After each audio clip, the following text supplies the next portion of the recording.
Hi and welcome. It's Shonda, and it's day 8 of the 21-day sugar detox. Over the last few days, we've gone in depth on hidden sugars and obvious sugars in the foods that we eat. And we'll spend a little bit more time on this topic and consider not only the sugar in the foods that we eat, but also the ones that we drink. If you go into any store, you'll find entire aisles devoted to juices, sugary water, energy drinks, sodas, and a variety of health drinks that are loaded with sugar, preservatives, artificial coloring, and flavors. Many of these drinks are caffeinated as well. And what about those smoothies and green drinks that you make at home? Yeah, those too. Smoothies may have just as many calories and fat as some fast food items.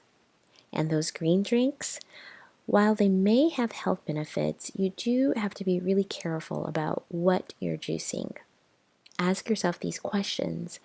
Is it fresh and organic? Is it safe? Yes, I said safe. Some veggies are not meant to be eaten raw in large quantities. For example, kale contains a lot of fiber, and for some people, it's too much for their digestive system. Kale also contains a sugar called raffinose, which can be hard for us to break down. Raw kale can also affect your thyroid gland function. And lastly, kale contains oxalates, which have been linked with kidney stones and the production of gallstones. Also, from a Chinese medicine perspective, as well as in Ayurveda, depending on your constitution, eating too many raw vegetables can actually drain the body of energy, resulting in a myriad of problems. So please be mindful of what you're juicing. And what about alcohol? Yes, but it's not just the sugary sweet cocktails that are the problem. All alcoholic drinks have some sugar, and it has a negative effect on blood sugar.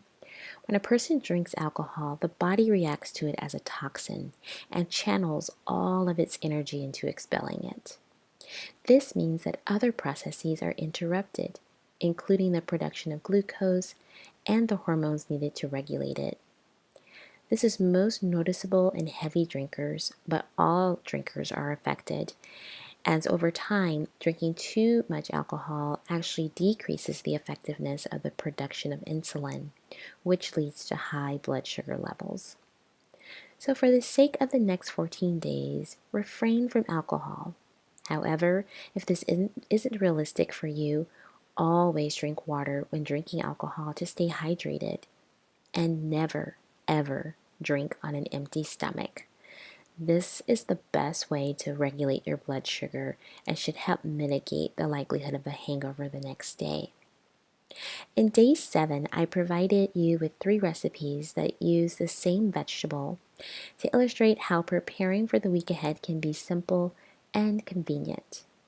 Keeping that in mind, I'd like to offer for your consideration the incredible edible egg.